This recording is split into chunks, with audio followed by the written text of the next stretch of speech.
জামায়াতের আমির শফিকুর রহমান চিৎকার করে কান্না করছে।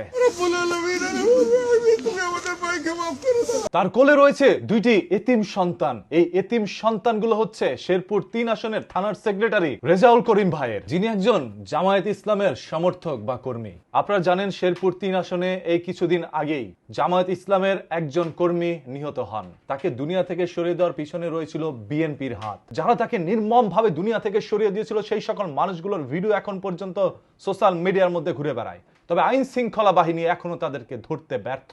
আজ তারই কবর জিয়ারত করতে গিয়েছিলেন জামায়াত ইসলামের ডক্টর শফিকুর রহমান। আল্লাহ তার কবরকে তোমার জান্নাতের নূর দিয়ে এবং তিনি সেই দুইটি ছোট্ট বাচ্চাকে কোলে নিয়েই অজস্রে কান্না করলেন। তিনি আল্লাহ তাআলার কাছে বিচার দিলেন যে এই দেশের আইন শৃঙ্খলা বাহিনী যদি বিচার না করে তাহলে আল্লাহ তুমি এটার বিচার করো।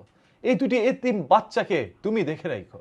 কি হবে ছোট্ট দুটা বাচ্চার? জামায়াত ইসলামের একজন কর্মী হয়তোবা নিহত হয়েছেন। এইভাবে নিহত হচ্ছে বিএনপির অসংখ্য কর্মী সদস্যরা। তাদের ভুল কি? তাদের অন্যায় কি? তারা তো কোনো দলের জন্যই কথা বলেছিল। তারা চেয়েছিল নিজ নিজ দলকে ক্ষমতায় আনার জন্য। এই নির্বাচনের আগে অসংখ্য প্রার্থীরাই একের পর এক মন্তব্য করবেই। আপনি একটা মন্তব্য করবেন, আপনার বিরোধী প্রার্থী আপনার বিরুদ্ধে আরেকটা মন্তব্য করবে। সবকিছু মেনে নিতে হবে।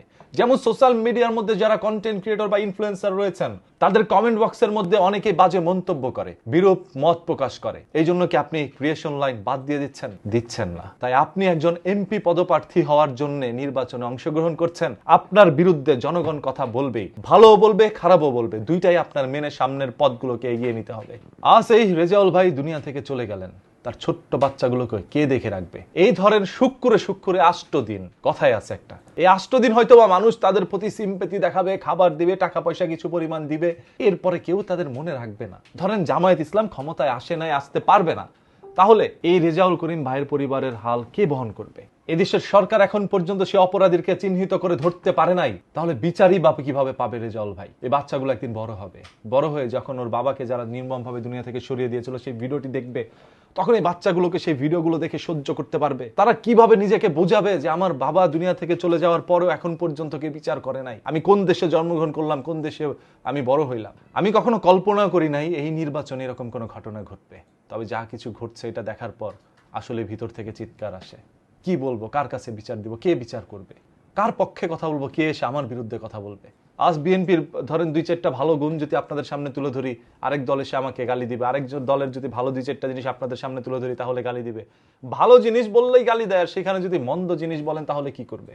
এখন অনেকে আমাকে জামায়াত শিবির বানাই দিতেছেন, দেন, কোনো সমস্যা নাই। যদি সত্য কথা বলতে গেলে, ইনসাফের কথা বলতে গেলে আমি জামাত শিবির হয়ে যাই তাহলে হইলাম, সমস্যা নাই। আবার ইনসাফের কথা বললে যদি আমি বিএনপি হয়ে যাই তাহলে হইলাম।